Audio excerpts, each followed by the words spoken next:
Hi, this is Tom Derry, the CEO of the Institute for Supply Management. I'm here to share with you some very interesting research results that we've just collected from our members and other companies around the globe. We've been talking about the impact of coronavirus, and particularly the supply side shock that's resulted as a result of actions taken by the Chinese government to mitigate the spread of the coronavirus. One of the things that was a rather startling discovery was that 57% of companies have reported that their lead times have worsened since the outbreak was announced late in the year of 2019. And as a result of that, those 57% are saying their lead times on average are doubling, which is a rather startling statistic. And in fact, it correlates to two other data points that came from the survey. In one case, they said on average, they're saying their suppliers are operating at about 50% capacity, and that staffing levels were at about 57% of capacity for their suppliers. So that equates to a doubling of lead times. Doubling of lead times, depending on your industry, could be quite a supply disruption that you would have to deal with in your business. So this survey was conducted in the end of February and the very beginning of March. The impact on the full year was only beginning to become apparent to some companies who were dealing with that supply disruption from China. On average, they were expecting a decrease of 5.6%, but that number went as high as more than 15% for some companies. So even though we're in the early stages of appreciating the full year impact on revenue and sales for companies, the early glimpse that some companies have suggests that it could be pretty significant on a full year basis. What's interesting, and this relates to a little bit of the tail end of the China tariff wars, is we've experienced a pretty significant imbalance in modes of transportation across the Pacific Ocean. Most of us are aware that a lot of airlines have canceled flights to China, and as a result of that, we've got reduced traffic coming back from China, say, to the United States.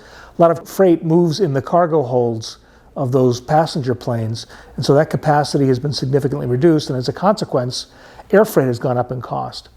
What most people don't appreciate is that as a result of the coronavirus, there was a significant drop of exports from China to the United States, especially in February. As a result, we have this big imbalance where we've got container ships in China, but no container ships here in the United States, especially refrigerated container ships.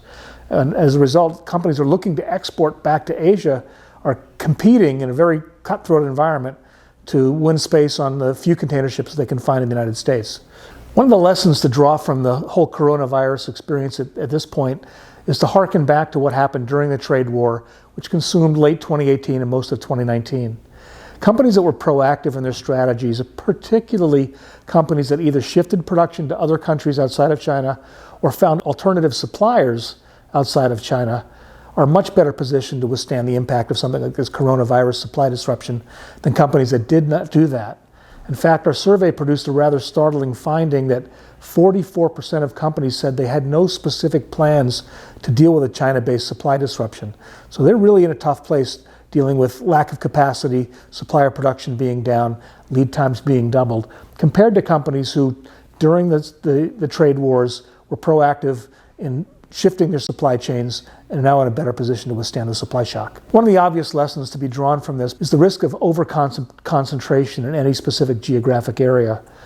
People will remember back in 2011 we had flooding in Thailand, which impacted disk drive manufacturing in that country, where most of the disk drive manufacturing capacity was concentrated worldwide. So that over-concentration risk is occurring in China today, and we haven't learned the lessons of the past necessarily in terms of being resilient by dispersing our supply across different geographies.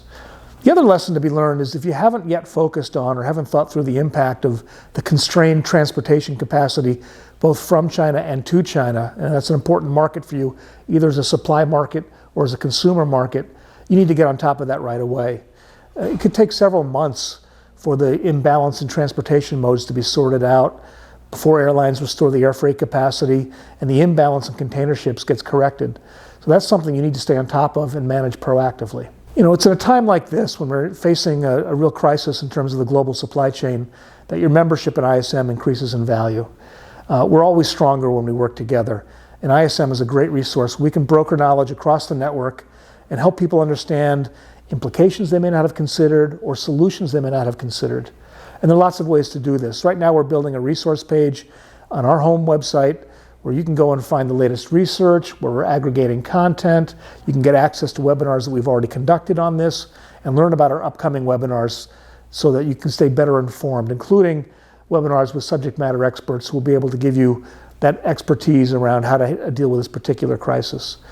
You can also use our social media outlets, whether it's on LinkedIn or others, to stay in touch with ISM members, find out how they're handling the crisis, and what options might be available to you to help you better deal with the situation.